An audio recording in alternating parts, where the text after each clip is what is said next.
కలియుగంలో మహాభాగ్యం. తక్కువ శ్రమ, ఎక్కువ ఫలితం. మన పూర్వీకులు మోక్షం కోసం వేల ఏళ్లు తపస్సు చేసేవారు. కాని మన అదృష్టం ఏమిటో తెలుసా?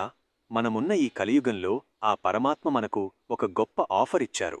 అదే కనిష్ట శ్రమ, గరిష్ట ఫలితం. పురాణాలు ఏం చెబుతున్నాయి? శ్రీమద్ భాగవతం మరియు విష్ణు పురాణంలో వ్యాసమహర్షి ఒకే మాట చెప్పారు. కలిః సాధుః అంటే కలియుగమే అన్నిటికంటే మేలైనది. ఎందుకంటే కృతయుగంలో 10 ఏళ్లు కఠిన తపస్సు చేస్తే వచ్చే పుణ్యం, త్రేతాయుగంలో 1-7 యజ్ఞాలు చేస్తే వచ్చే పుణ్యం, ద్వాపరయుగంలో 1 నెల భక్తితో పూజిస్తే వచ్చే పుణ్యం, కలియుగంలో కేవలం 1 రోజు లేదా 1 క్షణం మనస్ఫూర్తిగా భగవంతుడిని స్మరిస్తే చాలు, ఆ పుణ్యం మీకు లభిస్తుంది. మధ్యలో ఒక చిన్న విన్నపం. ఈ ఆధ్యాత్మిక రహస్యాలు మీకు నచ్చినట్లయితే మరిన్ని విషయాల కోసం దయచేసి మా పేజీని లైక్ చేయండి మరియు సబ్స్క్రైబ్ చేసుకోండి.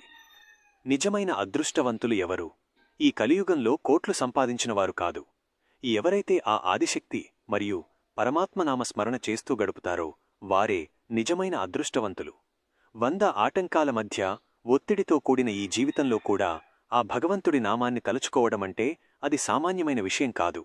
ఈ నిజాన్ని తెలుసుకుని భక్తి మార్గంలో నడిచేవారికే ఆ ఆదిశక్తి ఆశీస్సులు, కోరికల నెరవేర్పు లభిస్తాయి. పుణ్యాన్ని పంచుదాం. ఈ పుణ్య సమాచారాన్ని ఇతరులకు షేర్ చేయడం వల్ల మీకు పుణ్యం లభిస్తుంది మరియు పాప విముక్తి కలుగుతుంది.